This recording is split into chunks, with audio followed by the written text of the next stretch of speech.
A nossa escola bíblica dominical aqui no templo, seja muito bem-vindo. E como você sabe, nós estamos trabalhando sobre o tema a igreja missional na Bíblia. E esse é um tema diversamente importante. Primeiro porque é o cerne da igreja, né? A igreja que não faz missão não é igreja. Uma igreja que não é missional não é igreja. Porque afinal nós estamos aqui para proclamar Cristo, né? Para proclamar e viver o testemunho de Cristo. Então se a gente não faz isso, nós não somos igreja. Correto? Concordo? Beleza, então estamos juntos no mesmo pensamento. Eu quero pontuar a nossa aula em 3 momentos. Primeiro momento, nós vamos falar um pouquinho do Evangelho. Segundo momento, nós vamos contar um pouquinho da história da igreja para os irmãos, para que você possa entender como que nós chegamos até onde nós estamos hoje. Terceiro momento, nós vamos trabalhar um pouquinho sobre aquilo que a igreja se tornou hoje. Como é que a gente enxerga a igreja hoje? O que ela tem virado hoje? Tá certo? É isso que nós vamos trabalhar no dia de hoje. Para isso, quero te convidar você, meu Deus do céu. Quero convidar você para orar primeiro, para que nós possamos pedir ao Senhor que nos ilumine, que nos ajude, que nos abençoe. Hoje vai ser uma aula diferente, porque você vai ver que a gente está com slide. Eu não vejo slide, mas a gente tem. Então a gente vai fazer um pouquinho diferente a dinâmica de hoje, tá? Então vamos orar primeiro, depois a gente conversa um pouquinho mais. Deus bondoso, maravilhoso, extraordinário é o Senhor. Poderoso em todas as suas obras, em todos os seus feitos. O Senhor, Deus, tem ministrado ao nosso coração, tem falado conosco. E é justamente por isso que nós clamamos ao Senhor nessa manhã, que o Senhor continue nos ensinando, continue falando conosco. Continue demonstrando para nós, Deus, como é que o Senhor age nas nossas vidas, como é que o Senhor age na história desse mundo, como o Senhor é o Senhor de todas as coisas, o Senhor da igreja, o Senhor das nossas vidas. Mostra ainda para nós como é que o Senhor age na vida das pessoas que ainda não te conhecem, para que elas venham a te conhecer. E nisso, que o Senhor derrame de graça sobre as nossas vidas, e que o Senhor traga entusiasmo ao nosso coração, enquanto aprendemos, e principalmente, quando colocamos em prática aquilo que o Senhor tem nos ensinado. Cuida do nosso coração, cuida das nossas vidas e nos ensina nessa manhã, é o que nós te pedimos em nome de Jesus. Amém. Muito bem. Então, você viu que nós estamos inclusive sem microfones hoje, né? Só tem este. Então, nós vamos caminhar aí, mas eu vou precisar um pouco da participação dos irmãos, especialmente do presbítero Paulo, que tem a voz mais possante aí, presbítero, para fazer algumas leituras para a gente, justamente para que todo mundo possa ouvir bastante bem, tá? Mas antes de tudo, vamos falar um pouquinho sobre o Evangelho. Você sabe muito bem que, como nós acabamos de dizer, uma igreja que não prega o Evangelho não é uma igreja. Pode ser qualquer outra coisa, mas ela não é uma igreja. Isso precisa ser algo extremamente claro, radiante, cristalino para a nossa vida. A gente não pode jamais se esquecer deste pequeno fato. Não é um detalhe, mas é um fato. Uma igreja que não prega o Evangelho não é uma igreja. Tranquilo? Beleza. O que é o Evangelho? O Evangelho são as boas novas de salvação, ou seja, a partir do momento em que nós expressamos a nossa fé em Cristo Jesus e explicamos para a pessoa que não crê no Senhor Jesus como é que Ele nos salva, isto é o Evangelho. Concorda comigo? Maravilha, isto é o Evangelho, simples, rápido e direto. Nós nascemos porque fomos criados pelo Senhor. O Senhor nos colocou no jardim do Éden, especialmente Adão e Eva. Adão e Eva pecaram. Por causa do pecado de Adão e Eva, toda a raça humana, todo o planeta, toda a criação foi completamente devastada pelas consequências do pecado. Mas o Senhor Jesus, tendo já previsto esta situação, permitiu que houvesse um caminho de escapatória para isso. Permitiu que nós, através de alguém, de uma pessoa, pudéssemos ser redimidos das consequências do pecado, especialmente o salário do pecado, morte. especialmente a morte. Então, esta pessoa pela qual importa que sejamos salvos é o Senhor Jesus, Filho de Deus, ou seja, a segunda pessoa da Trindade. Essa pessoa veio como um ser humano, porque para pagar o preço do pecado precisava ser outro ser humano, mas ele então morre. Só que ele não permanece morto. Ao terceiro dia ele ressuscita. Parece que temos outro microfone aí.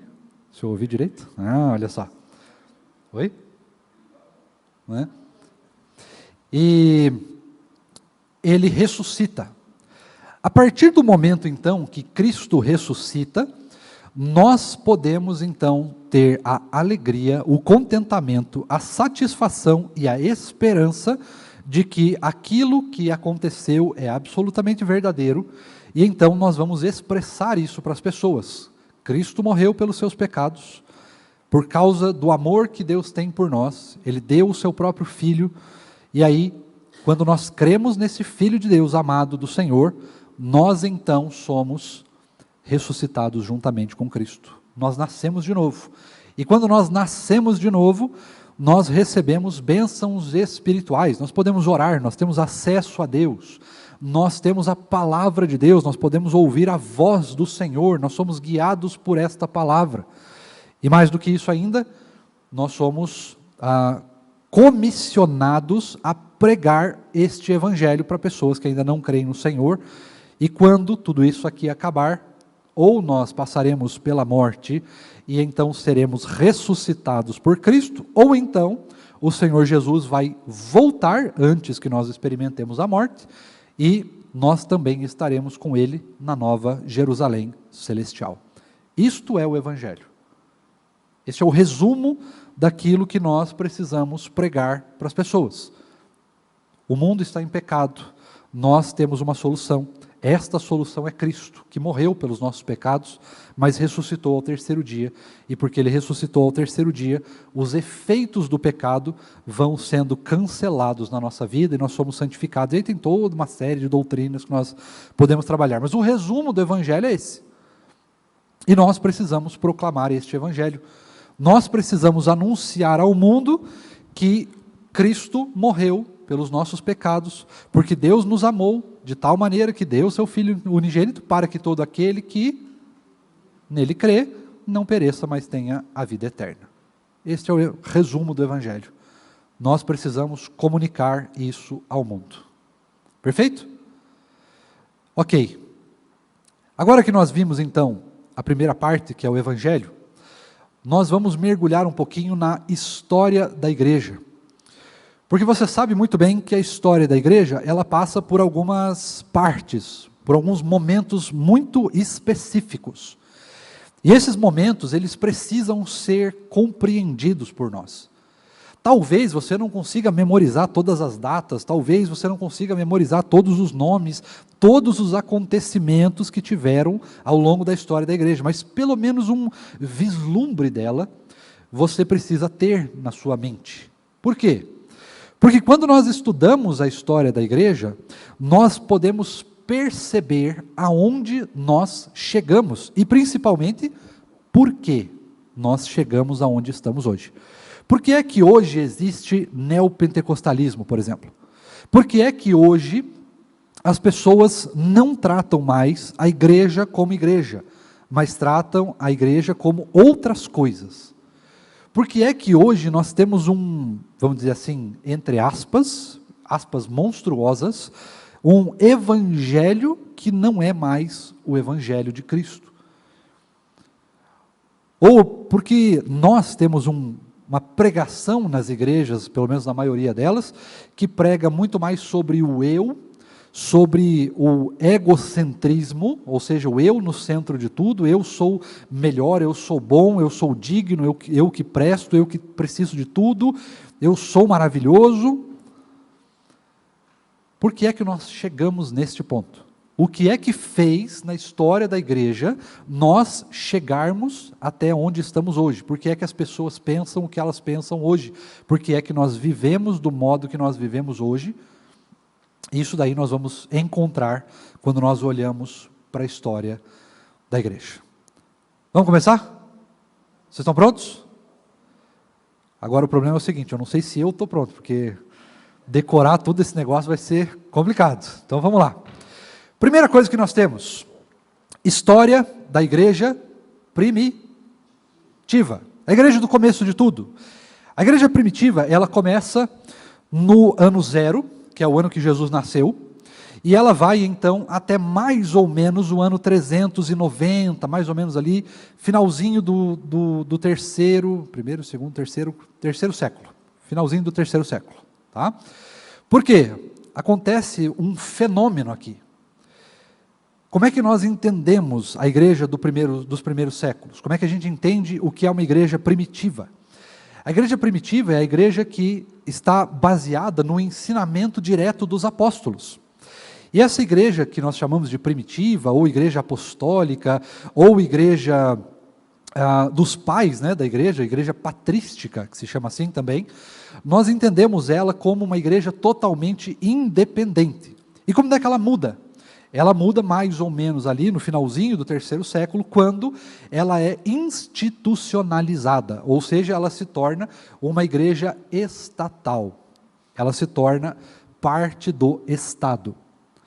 E ao se tornar parte do Estado, ela perde essa característica, então, da igreja que nós chamamos de primitiva. Tá certo? Vou pedir para quem tiver com o microfone, leia para a gente, por favor, o nosso primeiro slide lá, só para a gente ter uma noção um pouquinho de como eram as características da igreja primitiva, e depois eu falo um pouquinho mais sobre ela. A igreja primitiva. A igreja primitiva derrubou as barreiras que haviam sido erigidas no mundo antigo entre ricos e pobres, homens e mulheres, escravos e livres, gregos e bárbaros, em uma criativa e desconcertante impossibilidade sociológica. A vida moral exemplar de cristãos comuns se destacava diante da imoralidade desenfreada de Roma. Veja, quando nós olhamos para a igreja primitiva, nós temos então estas características. É exatamente o que está escrito no livro de Atos, não é isso? Uma igreja que compartilhava tudo, uma igreja que vendia as coisas que tinha para dar aos pobres, uma igreja que cuidava com perfeição das pessoas, isso logicamente no começo, né?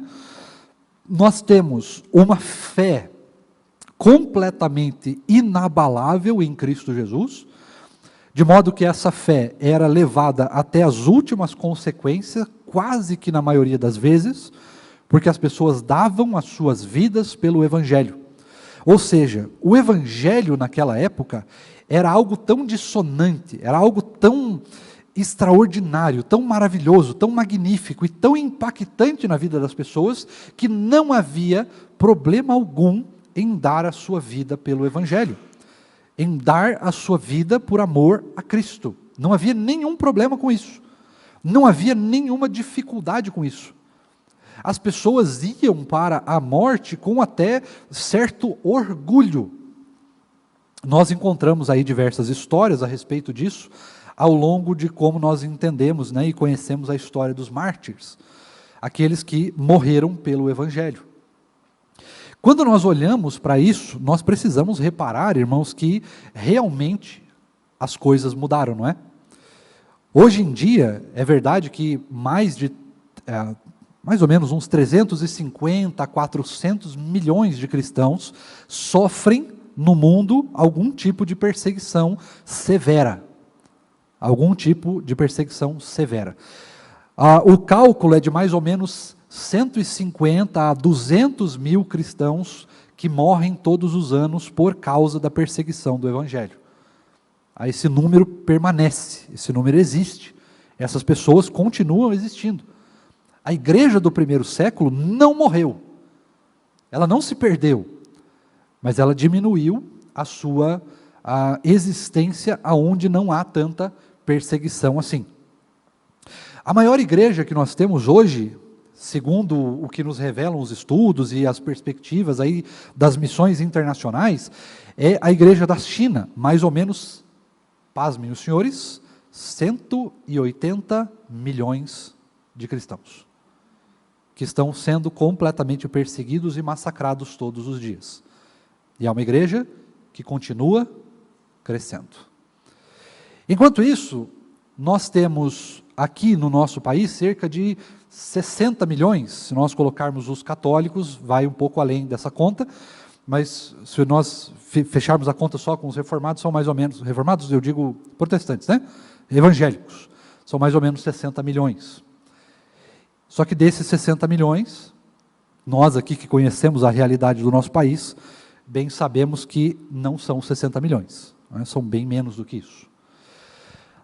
No entanto, irmãos, nós aqui que não temos perseguição, e em outros países que a perseguição é velada, é uma perseguição mais intelectual, mais cultural, não é uma perseguição que vai até as últimas consequências, nós podemos perceber um rápido, profundo e severo declínio das práticas do Evangelho. Não é verdade? Não é exatamente isso que a gente vê no nosso país? As práticas do Evangelho são completamente deturpadas e corrompidas. Nós substituímos o Evangelho por diversas outras coisas. Mais para frente a gente vê isso. Mas a igreja do primeiro século é a igreja que não tinha nada a perder. É claro que a gente pode dizer que eles estavam dando a sua vida pelo Evangelho, porque a premissa de que Jesus voltaria era muito rápida. Eles achavam que Jesus voltaria logo nos primeiros anos. Então não havia o que temer, não havia dúvida na esperança. E essa esperança permanece, ela continua. Nós não temos dúvida da esperança de Cristo. No entanto, quando ele não veio, e já faz 2000 anos que ele não veio, enquanto nós não testemunhamos algo extraordinário da parte de Deus, nós vamos arrefecendo o nosso comportamento dentro do Evangelho. Nós vamos, como é que eu vou dizer assim? Nós vamos nos dando permissões. Deu para entender? Nós vamos nos dando permissões. Por exemplo, o Senhor Jesus ainda não veio? É lógico que a gente não pensa assim. Tá? Ninguém pensa assim. Mas a gente tem essa ideia. O Senhor Jesus ainda não veio. Então, se ele não veio até agora, eu acho que ele não vem amanhã. Então, se eu não orar hoje, está tudo bem. Está tudo certo.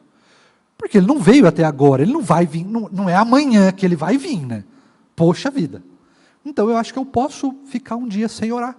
Eu posso ficar um dia sem ler a Bíblia. Eu posso me dar ao luxo de não ter lido ainda a palavra toda. Porque afinal de contas, eu tenho a vida inteira pela frente. Não é como se Jesus fosse voltar amanhã, não é verdade? Nós vamos nos dando permissões. Qual que é o problema? A partir do momento em que nós vamos nos dando permissões, as permissões vão sendo aumentadas com o tempo.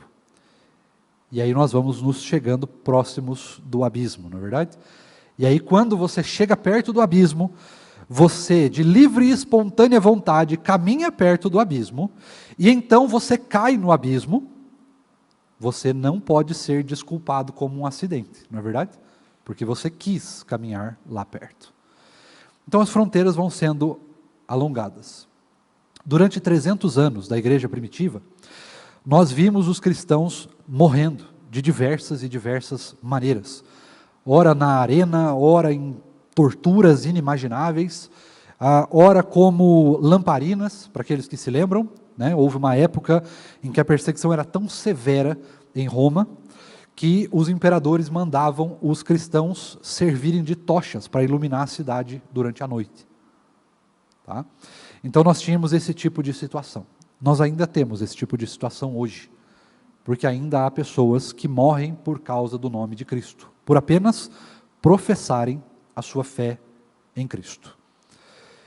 Mas nós estamos aqui muito bem confortáveis, sentados em cadeiras, poltronas, né, confortáveis, madeira de embuia que custa uma fortuna, estamos aqui no ar-condicionado, muito bem acolhidos, extremamente confortáveis, convictos, bem vestidos, nós não estamos cultuando numa caverna, nós não precisamos ser vendados para que nós não saibamos denunciar o resto dos nossos irmãos, se formos perseguidos.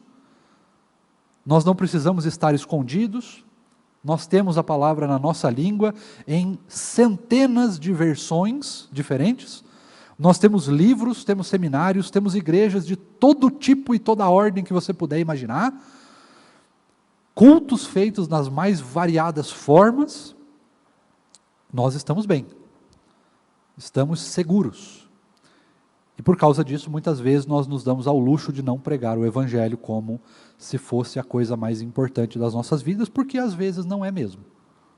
Não é verdade? Às vezes nós temos outras coisas que são prioridade, mas o Evangelho fica em segundo, terceiro, quinto, sétimo, 10º lugar. Talvez quando a gente tiver tempo, talvez quando a gente aprender mais, talvez quando eu tiver menos vergonha, talvez quando eu souber falar melhor, talvez, quando eu tiver afim, eu prego o Evangelho. Mas enquanto isso, deixa para quem sabe, né? Deixa para quem sabe. Nós temos essa realidade sobreposta sobre nós. E aí quando nós olhamos para a igreja do primeiro século, nós reparamos que esses irmãos tinham uma prioridade: pregar o Evangelho. Se eu perder a minha vida, não importa, eu preguei o Evangelho. E se a minha família morrer junto comigo? Não importa, eu preguei o Evangelho. O Evangelho era absolutamente tudo que importava. E a única coisa que importava. Hoje o que importa é, será que o ar-condicionado é muito frio, muito quente? Será que nós temos isso ou nós temos aquilo? O banco é desconfortável? Mas o Evangelho fica para depois. Tá? Isso daí era a igreja do primeiro século. Uma igreja que pregava o Evangelho acima de qualquer coisa.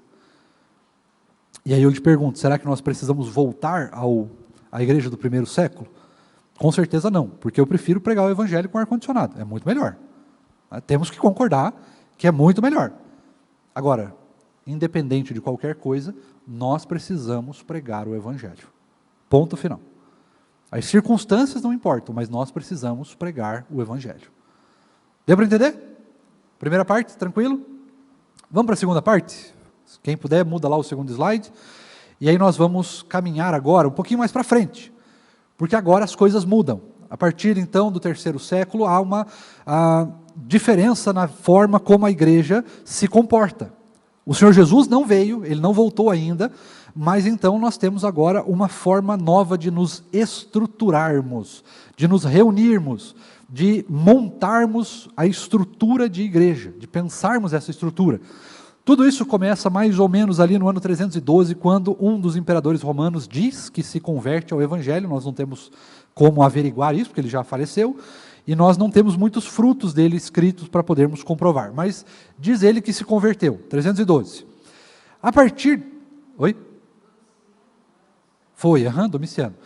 O problema é que a gente não tem muito como avaliar, mas ele diz que se converteu. Eu não vou entrar muito nos detalhes aqui de como foi e tudo, porque não é o que nos importa agora, só para a gente ter uma ideia agora da estrutura da igreja. Então esse homem diz que se converteu, mais ou menos ali em 325, então, é convocado o Concílio de Nicéia, famoso Concílio de Nicéia. Lá vão começar então algumas proposições a respeito de Cristo, a respeito de como que nós devemos interpretar algumas características do Evangelho que estavam em discussão na época. E aí então, depois disso, a igreja começa então a um processo de institucionalização, que ela não tinha antes. Era só igreja, ponto. Não tinha nome, data, ordem, era igreja apostólica, ponto final. Igreja que vivia pelos dogmas dos apóstolos, aquilo que Jesus ensinou. Uma igreja que pregava o Evangelho, que sofria perseguição, era uma igreja que estava completamente nas mãos do Império Romano, era uma igreja que ainda não estava institucionalizada, ela não tinha lugar de culto de certa maneira, embora eles se reunissem. Era uma igreja dispersa, ela não estava centralizada em algum lugar, e diversas outras características. Tá? Mas a partir disso ela começa então, do Concílio de Nicéia, começa a se institucionalizar. Até no finalzinho do terceiro século ela se tornar uma igreja que nós chamamos de estatal. A igreja de Roma, Roma passa a tornar a igreja oficial do Estado. Uma religião oficial. Ou seja, da margem de tudo, nós agora nos tornamos a igreja oficial do maior império que já existiu. Tá certo? Então, isso muda completamente a perspectiva do que era ser igreja. Porque antes nós estávamos à margem, nós éramos a mediocridade. Agora, nós temos o maior império à nossa disposição. Nós temos tudo à nossa disposição. A ponto de que Agostinho foi aquele que propôs toda a nossa teologia. Calvino, depois, ele vem, sistematiza, cria um sistema para que nós possamos avaliar e entender, mas quem criou, quem estabeleceu toda a nossa teologia reformada foi Agostinho de Hipona. Este cara, junto com alguns outros, chegou a entrar, né, numa igreja lá em Roma, depois que começaram as grandes construções, né, as grandes igrejas. Ele entra e fala, né, essa igreja tem tudo, menos Jesus. Tá? Era uma igreja feita, né, tinha ouro, tinha prata, tinha tudo que você puder imaginar de bom, só não tinha o que realmente importa, não é verdade? E aí eu te pergunto, será que existe alguma semelhança nos nossos tempos, né? Fica aí o questionamento para você pensar. Presbítero Paulo, por gentileza, leia para a gente o segundo slide, por favor.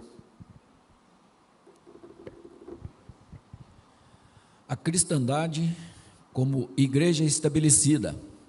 Aqueles que antes se identificavam como estrangeiros, residentes e em um ambiente pagão, agora eram membros de uma igreja estabelecida em um estado declaradamente cristão.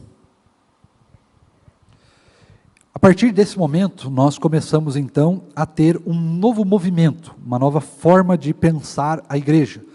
Nós temos vários concílios que são realizados nessa época. Para quem você não sabe, concílio é como se fosse o nosso sínodo, ou o nosso presbitério. Eram igrejas que se reuniam para discutir assuntos da igreja, sejam eles administrativos, sejam eles teológico-doutrinários. Tá? Nós temos, então, alguns estabelecimentos a respeito dessa igreja. Mais para frente, nós vamos ter, então, a institucionalização de um Papa. Mais para frente, nós vamos ter a institucionalização de Maria como corredentora. Nós vamos ter institucionalizações de padres ou pastores ou sacerdotes que não podiam se casar. Nós temos várias outras coisas que vão acontecendo na igreja, porque agora ela está institucionalizada, ou seja, ela tem uma administração que precisa ser definida. O problema é que quando nós definimos uma administração por meio dos homens, é que nós perdemos a administração do evangelho. E a partir desse momento começa a entrar política, começa a entrar outras coisas, pessoas que são mais poderosas que outras dizem como que devem ser as coisas, e às vezes isso é aceito, e assim sucessivamente nós vamos passando pelo período ali desta igreja estatal. Tá? Igreja que não morreu, né? Mas ela se tornou igreja apostólica romana. Tá? Beleza. Isso não quer dizer que a igreja morreu. Isso não quer dizer que o evangelho não foi mais pregado. Pelo contrário, ele chegou até aqui. Se ele chegou até aqui, é porque Deus intervém na história e ele continua tratando a história como dele. A história não é nossa. Por mais que a gente intervenha nela, na verdade nós estamos apenas cumprindo alguma coisa que seja desígnio de Deus. Então, o evangelho permanece. O evangelho consegue se estabelecer, mesmo assim, através de homens piedosos, homens santos, que continuaram estudando a palavra, que continuaram vivendo o evangelho. Um pouco mais para frente do terceiro século ali, nós temos as invasões bárbaras.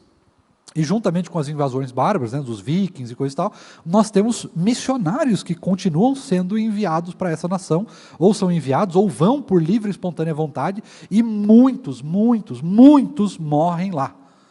Mas alguns prevalecem, porque o evangelho sempre prevalece.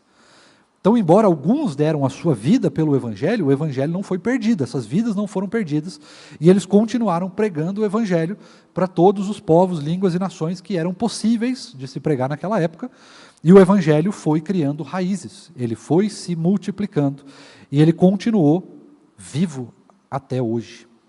Ele não se perdeu. Mas houve momentos houve momentos que o evangelho enfraqueceu.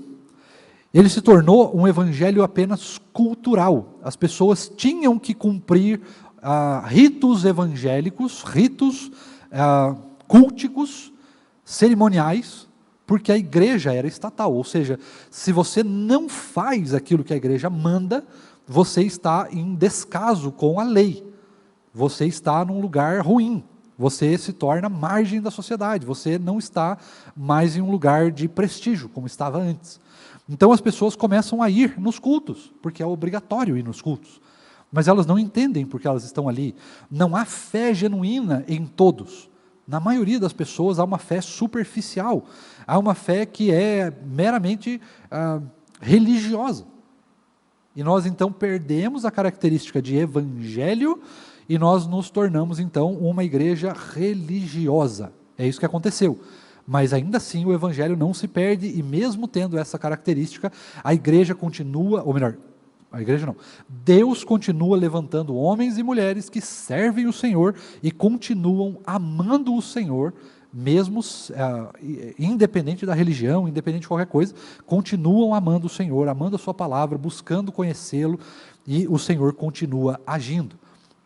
Esse período que nós estamos vendo aqui, da igreja institucionalizada, igreja estatal, ela vai durar até a Reforma Protestante de 1517, até Martim Lutero colocar lá as teses, as 95 teses na porta do castelo de Wittenberg. Então, a partir do momento que isso acontece, nós temos então uma igreja institucionalizada, e nós temos uma outra coisa, uma outra característica que se chama a Idade das Trevas.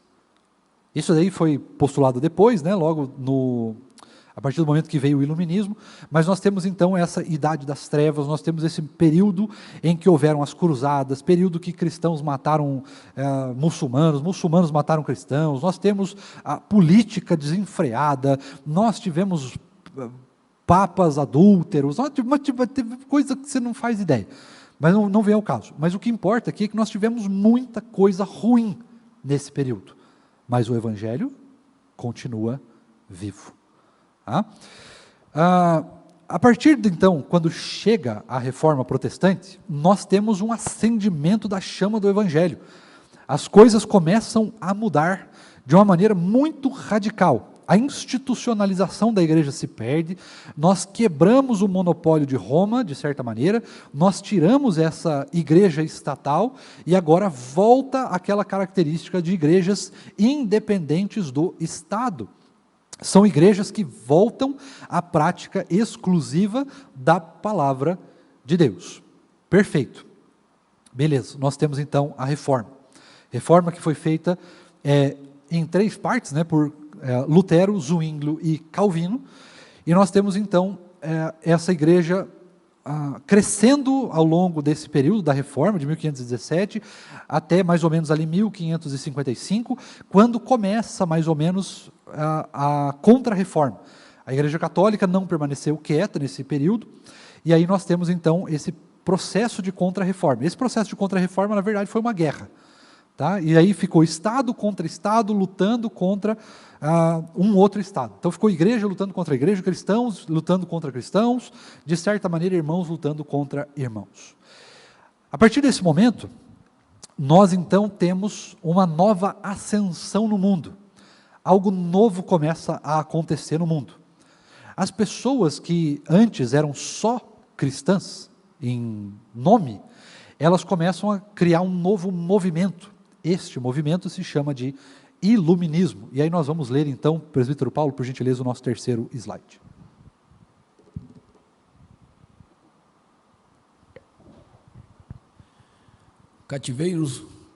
Cativeiro cultural na igreja no pós-iluminismo. A cristandade histórica terminou por volta do século XVIII, quando o iluminismo surgiu para oferecer uma visão alternativa da vida pública baseada em um humanismo racionalista, e a fé cristã começou a se mover do centro da vida pública para as margens da vida privativa. Quando o iluminismo, ou palavrinha difícil, quando o iluminismo chega, ele se estabelece a partir de um movimento racionalista do mundo. Isso começa mais ou menos ali, num tal de, você deve conhecer, René Descartes, um francês, né? Tudo começa na França. Você vai perceber a partir de agora que tudo que é desgraça no mundo começa na França. Tá? Perceba muito bem isso. Primeiro nós temos Calvino, que era francês. Ele é o expoente da reforma mesmo. Ele não era protestante, ele era reformado. Tá? Qual que é a característica, qual que é a diferença? O protestantismo, a partir de Lutero, era aquele que ele queria reformar a igreja católica. Eles não queriam se dividir, eles só queriam arrumar algumas coisas que estavam erradas na casa. A partir do momento que nós temos a reforma rompe com a igreja católica e ela começa de fato uma nova igreja. Tá? É lógico que os protestantes não deram certo, né? Essa ideia de só mexer nas estruturas não deu muito certo, então eles também criaram uma igreja luterana. Tá? Mas a ideia essa é a diferença. Então, nós temos Calvino, que era um francês. Este Calvino foi para a Suíça, e lá ele começa então uma igreja que é a igreja reformada. Tá? Beleza, nós temos então, depois de Calvino, tudo de ruim acontece na França. E a primeira coisa é que nós começamos uma filosofia humanista, ou seja, o ser humano passa a fazer parte do centro de tudo. O ser humano é a coisa mais importante que existe. E se o ser humano é a coisa mais importante que existe, nós agora precisamos olhar para essa característica do ser humano como ele tem que buscar a sua própria individualidade, a sua própria razão, a sua própria verdade. E o Evangelho, que era a verdade absoluta, que era a verdade integral, e era uma verdade estatal, agora vai sendo jogado para uma coisa que não pode ser provado. Nós não podemos provar o Evangelho. A gente não pode provar os milagres de maneira científica. A gente não pode voltar no passado e olhar os milagres de Cristo e testemunhar isso de uma forma científica. A gente não pode voltar milênios atrás e perceber se o mundo foi criado há 8.000 anos atrás ou se foi há milhões de anos atrás. Então, o Evangelho, ele não pode ser provado pelas leis humanas. Ele não pode ser provado pela ciência humana. Mas a ciência humana, as artes, a cultura, a filosofia, a antropologia e sociologia, outras coisas mais, né, economia e tantas outras coisas mais, vão sendo colocadas como coisas que podem ser verificáveis dentro do contexto científico. E se o Evangelho não pode ser verificado, então ele tem que ser descartado, tem que ser lançado de lado. E aí, isso foi chamado de iluminismo, ou seja, a idade da luz, a época das luzes, que o mundo começou a parar de olhar para o Evangelho de Cristo, para a verdade absoluta de Cristo, e começou a olhar para a ciência como uma verdade absoluta. E a partir deste momento, você sabe que isso foi a melhor decisão que o ser humano tomou, porque de lá para cá o mundo melhorou muito. Não é verdade? Nós só tivemos 2 guerras mundiais, peste, fome, desgraça, tormento, escravidão e uma porrada de outras coisas, né? Morte dos indígenas, um monte de tragédia, de desgraça, tudo que deu certo, né? Tudo funcionou, porque a idade da razão, né? A razão como algo que pode ser provado, fez toda a diferença no mundo. Logo depois da ideia do iluminismo, nós temos um negócio chamado, um evento pequenininho, assim, uma coisa bem sutil, que aconteceu na história, também na França, que se chama Revolução Francesa. A Revolução Francesa, ela tinha 2 slogans, 2 jingles, vamos dizer assim, que podiam ser cantados. O primeiro desse jingle é aquele que foi passado de geração em geração, é aquele que aparecia para inglês ver. Que era? Quem lembra? Igualdade, liberdade, igualdade e fraternidade. Liberdade, igualdade e fraternidade. Esse é o primeiro. Esse é o slogan que aparece para todo mundo, mas ele tinha outro. O segundo slogan era: nós vamos enforcar o último rei nas tripas do último padre. Esse era o segundo slogan. Tá? Esse é o verdadeiro, inclusive. Tá? A partir do momento em que nós temos essa ideia, irmãos, o evangelho começa a sofrer um grave declínio. Um declínio cultural. A partir de agora, o evangelho não é mais a razão. Ele não é mais verdadeiro, porque ele não pode ser provado. Mas nós podemos experimentar o evangelho, experimentar a Cristo, a partir do momento em que nós temos um relacionamento com Jesus, que é o que a gente vive dizendo. Isso sempre foi assim, desde a igreja primitiva. Alguém pode me passar as horas que eu estou ouvindo as crianças? Não vai dar para terminar. Ai, Deus. Vamos lá. O pastor André Aldo termina na semana que vem, azar dele. Vai ter que estudar tudo de novo, mas aí eu passo as coisas já prontas para ele, né, tadinho.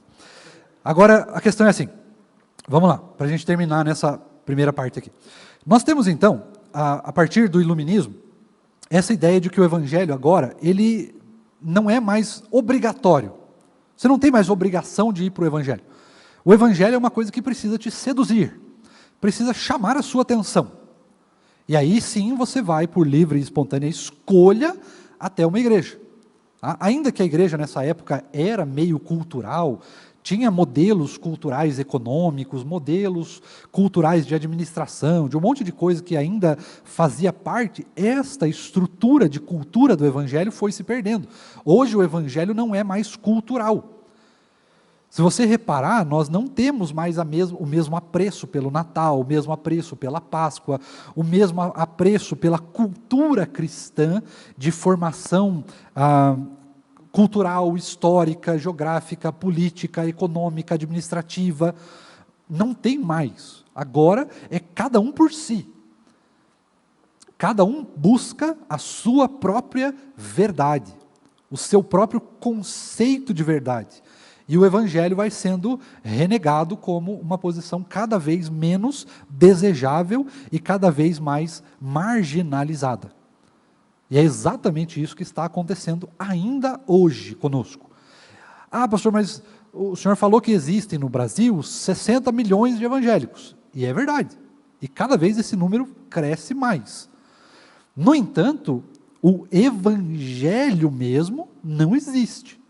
O que existe é uma religião. O que existe são milhares e milhares de igrejas diferentes que professam, ou pelo menos dizem professar a Cristo, mas quando você vai olhar no cerne dessas igrejas, você pode ver muitas coisas, mas você não vê Cristo. Porque as pessoas vão para a igreja, as pessoas continuam indo para a igreja, e nós não temos só pessoas comuns, pobres, marginais indo para a igreja, nós temos artistas indo para a igreja, atores, atrizes, cantores, cantoras, jogadores de futebol que vão para a igreja no domingo, mas na sexta e no sábado estão na balada. Não mudam o seu comportamento, porque não é mais sobre comportamento, não é mais sobre mudança radical de vida, não é viver o evangelho, é simplesmente acreditar nele. Então você diminui a característica de vida do evangelho para uma característica que é apenas de credulidade. Eu acredito, eu acho bacana, eu acho bom, eu me sinto bem na igreja. E a igreja vai se tornando um lugar de reunião de pessoas que dizem uma coisa, mas fazem outra. Isso começa de maneira definitiva, de maneira radical, neste movimento que nós chamamos de iluminismo. Tá? Perde-se a característica do evangelho e se torna, então, algo marginalizado. Tranquilo até aqui? Nós vamos parar por aqui, porque se eu passar para o próximo tópico vai ser meio longo, e aí não vai dar tempo, a gente vai passar muito das 11, e a ideia é a gente não passar muito das 11. Tá? Deixa eu abrir para você, disso tudo que a gente falou, de todas essas características que foram trazidas aqui, você tem alguma dúvida, alguma pergunta que você queira fazer, algum comentário que você queria tecer a respeito de como nós estamos vendo a história da igreja até aqui? Só que antes de você falar, só deixa eu pontuar, por que a gente está vendo a história da igreja e não estamos falando diretamente da palavra de Deus especificamente, dos textos bíblicos? Porque, irmãos, quando nós entendemos a história da igreja, nós entendemos onde nós estamos hoje. Quando nós olhamos para a história da igreja, nós vemos que as coisas que nós vivemos hoje já aconteceram. Nós estamos aqui porque outras coisas aconteceram, e é importantíssimo a gente saber dessas coisas, para que nós não sejamos enganados pela filosofia desse mundo, para que nós não sejamos enganados pelo como o mundo tem visto a igreja, como nós estamos até aqui, para que nós não sejamos enganados. Nós precisamos olhar para a história da igreja, é muito importante.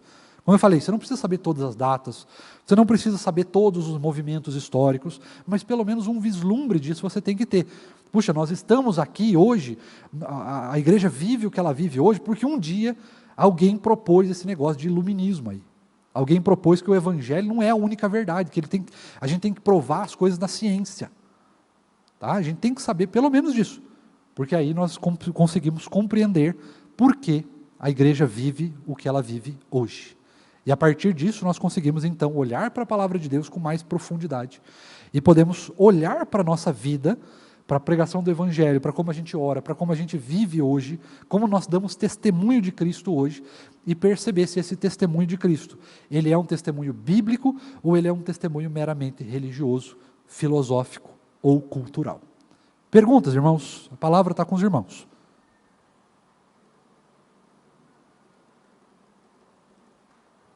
Pode dizer, pastor, não entendi nada. Aí o pastor André Aldo explica na semana que vem tudo de novo. Não tem problema. Só um minutinho aí, pastor. Tem Diga, preso. O Luiz aqui que vai. Aham.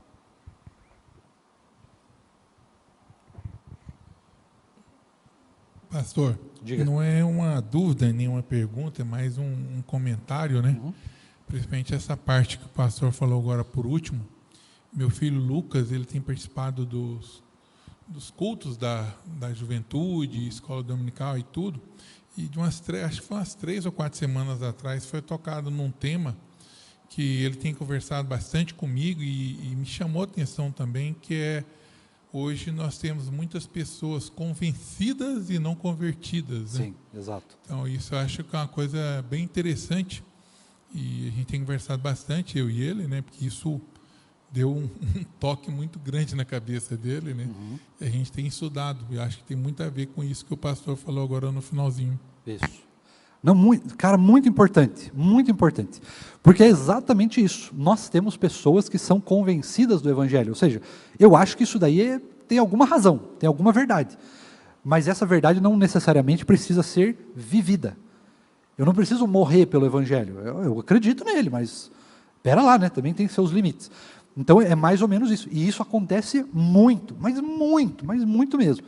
De pessoas que vão lá na frente, aceitam Jesus, e elas choram, e acontece, né, ali um monte de coisa, e tem um emocionalismo muito grande por trás, mas quando você vai olhar a vida da pessoa, realmente é uma vida muito deplorável, uma vida que não vive o evangelho. Não é uma vida de conversão, de novo convertido, de alguém que nasceu de novo e que está disposto a dar a sua vida por amor a Cristo. Mas é uma vida, de fato, de alguém que, assim, eu acreditei, isso aqui mexeu comigo de alguma maneira. Mas assim, peraí, mexeu comigo também é uma coisa, agora ficar orando todo dia também já é outra coisa. Já é outro negócio, ler a palavra todo dia, não, peraí. Não é para tanto. Tadinha, a minha avó faleceu, eu vou falar dela, né, coitada. Mas a minha avó era católica, mas era católica assim, nominal, né? Católica nominal. E aí, quando eu virei evangélico, de fato, né, e comuniquei à minha família, olha, eu me converti, sou crente e tal, não sei o quê, ela falou, ó, pode ser crente, hein, mas não seja fanático. O que é o fanático? É alguém que ora, é alguém que lê a Bíblia, é alguém que vai na igreja, é alguém que serve o Senhor, é alguém que prega o evangelho. Entendeu? Então nós temos essa divisão. Você pode crer no evangelho, mas espera lá, também não é tudo isso aí. Né? Não vamos tão fundo também. E a maioria que não é o que acontece com um jogador de futebol que vem para a igreja e tal. O cara vem na igreja e tal, acha bacana, acha bonito. Tem será que eu posso falar isso? Deixa eu ver. Espera aí. Ó, aqui, ó, só entre nós, hein? Não está sendo filmado, só entre nós. Tem um fundador de um novo partido político, tá? Fundador de partido. Recentemente ele fez uma declaração, ele falou assim, olha, me convenceram que eu tenho que ir na igreja. E aí eu te pergunto, para quê? Né? Fica aí a dúvida, mas só entre nós aqui. Oi? Claro, pode deixar que eu conto, é um tal de Renan Santos, mas fica entre nós aqui. Mas segue o baile. Então você veja, Oi? É do partido MBL lá, Missão, essas coisas aí. Eu não entendo essas coisas, mas é esse cara aí. Mas ele deu essa declaração, né? Então, assim, tem que vir na igreja. Para quê? Porque a igreja, ela dá uma credibilidade maior para a pessoa, entende? Ela tem ainda um apreço cultural que as pessoas olham e falam, não, mas ele está indo na igreja, nossa, então ele é alguém respeitoso. Ele é alguém que vale a pena você olhar, que vale a pena você perceber, né? A pessoa provavelmente deve ter uma índole boa, nem sempre. Né? E é justamente esse tipo de atitude que existe muito hoje. As pessoas vão até a igreja, mas elas não creem no evangelho de fato, a ponto de serem nascidas de novo. Elas apenas acreditam de uma maneira cultural, filosófica, sociológica, antropológica, ou alguma coisa, ou emocional, né, psicológica também, mas não tem um novo nascimento. Então, isso é batata. Isso aí existe aos montes. Tá? Então, essa característica do evangelho se perde, e aí se transforma apenas em um instrumento meramente religioso. Tá? Esse ano é ano de eleição, então você vai ver em um monte de igrejas, aí, um monte de discurso político, né, de pessoas que aparecem ali só para pedir voto, pessoas que vão ali para demonstrar, não, eu sou do evangelho desde criancinha, eu sou crente desde criancinha, eu sou católico desde criancinha. E a gente sabe, depois passa, né, o período de eleição e nada se vê. Então é mais ou menos isso aí. Tá? Então tome muito cuidado com isso, tome muito cuidado.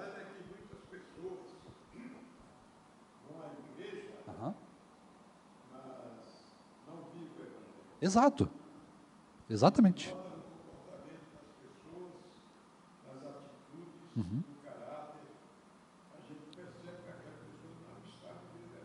Exatamente. E está na igreja. Permanece na igreja, né, porque a igreja tem coisas muito boas, né, tem amizades, tem família, você pode encontrar um casamento na igreja, né, Jéssica? Você pode encontrar... o que você pode encontrar na igreja? Trabalho. Às vezes você chega aqui desempregado, os irmãos vão te ajudar a achar um trabalho. Você consegue encontrar cultura, você consegue crescer em algumas áreas da vida.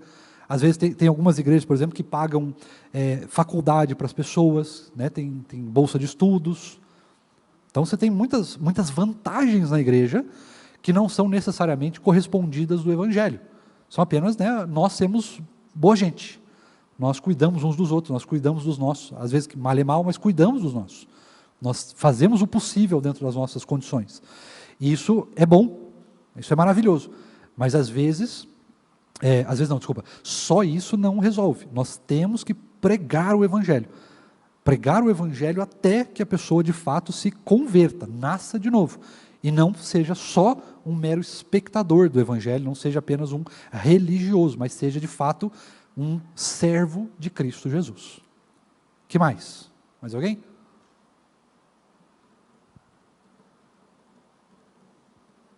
Não? Fechamos?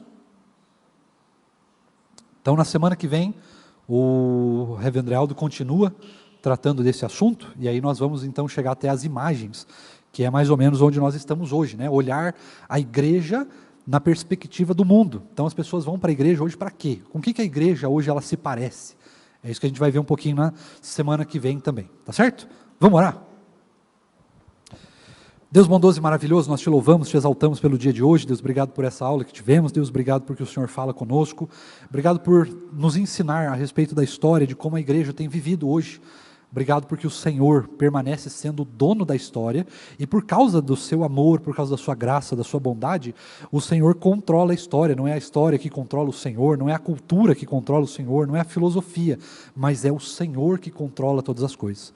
E mesmo diante de coisas ruins que acontecem na nossa vida, diante de coisas ruins que acontecem na história, diante de homens perversos que tentam negligenciar ou destruir o Evangelho do Senhor, o Evangelho permanece vivo, porque o Evangelho é o Senhor, é a sua pessoa intervindo na própria história.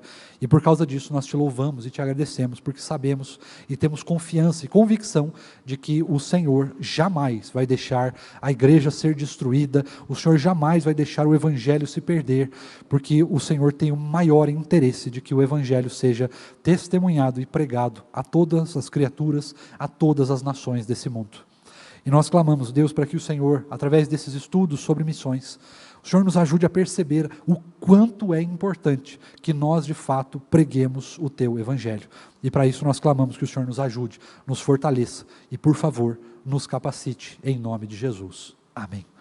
Irmãos queridos, Deus nos abençoe, continue ministrando o nosso coração, até semana que vem, se Deus quiser.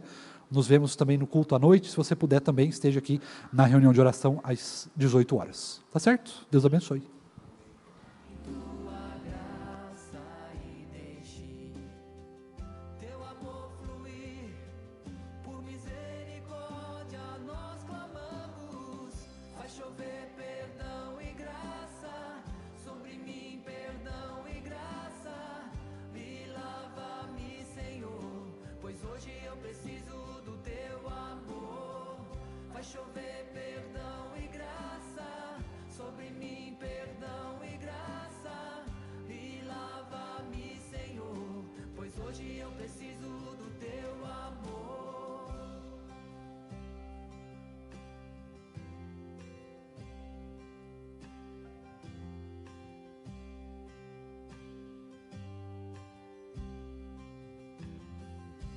Confesso a